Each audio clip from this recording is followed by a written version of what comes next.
Sawadika, a very good morning for the weekend edition. This is the morning edition of NBT World Brief. We're here with me on the 11th of July 2026. I'm Chanita Sidakit Craythorne. In a first story today, the Deputy Interior and Transport Ministers last night inspected the site of the MRT Purple Line tunnel leak in Bangkok, stressing that public safety remains the top priority as efforts continue to stabilize the affected area. Deputy Interior Minister Thai Seth and Deputy Transport Minister Siripong Angkasakul have visited the site of the MRT Purple Line tunnel leak near Wong Wien Yai to monitor response efforts and receive updates from engineers and emergency responders. The two ministers, joined by Bangkok Governor Chachat Sitipan, were briefed on the ongoing operations to seal the leak and stabilize the construction site. Officials says that the rate of ground subsidence continues to decline, while preparations were made to temporarily remove a pedestrian bridge to provide more space for heavy machinery.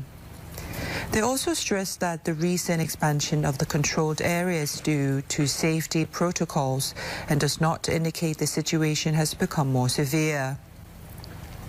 The Interior Minister has placed the National Urban Search and Rescue Teams, heavy rescue equipment and high-capacity water pumps on standby.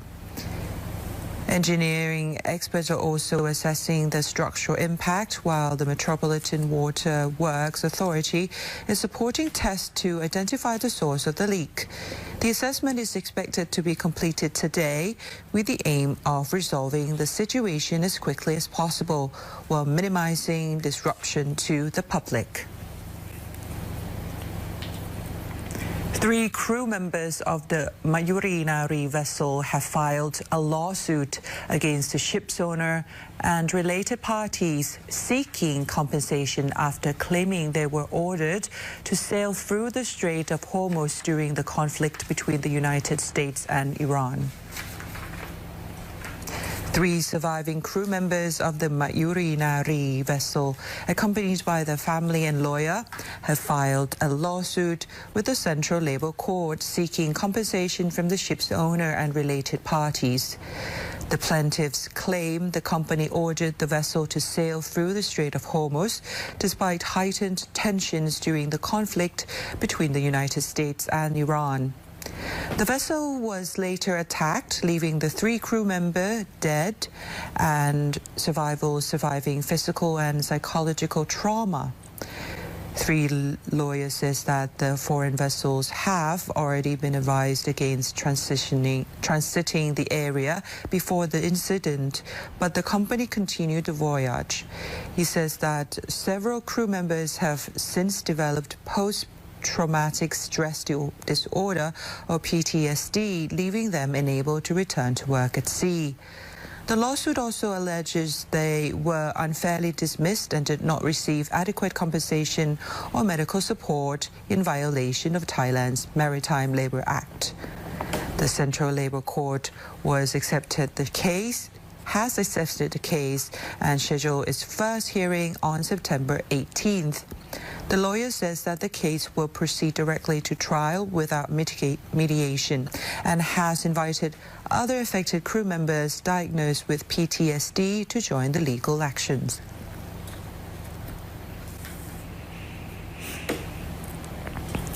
The Public Relations Department has organized a press tour to AYUTTHAYA province where foreign media representatives and diplomats explore Thailand's cultural heritage and creative industries under the theme Royal Inspirations, elevating Thai identity on the global stage.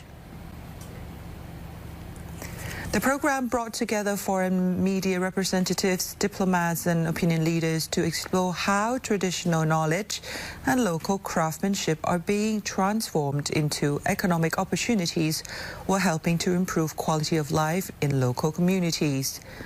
One of the highlights was a visit to the Support Foundation under the patronage of Her late Majesty Queen Sirikit, the Queen Mother, located at Got Gert sub-district, where participants observe traditional silk weaving, ceramic painting and bassetry techniques were through generations of local artisans. At the Sustainable Art and Craft Institute of Thailand, or SAKSIT, guests toured exhibitions showcasing the richness and diversity of Thai craftsmanship and creative works. Participants also visited the All About Khon Center, where they enjoyed a traditional Khon performance and learned about the artistry and craftsmanship behind Thailand's classical mask dance drama. The tour also featured a cultural performance by Pranakon Sri AYUTTHAYA Rajapat University. The program concluded with a visit to Wat Chai Wattanaram, one of Ayutthaya's most iconic historical landmarks and a UNESCO World Heritage Site, showcasing Thailand's rich cultural legacy to an international audience.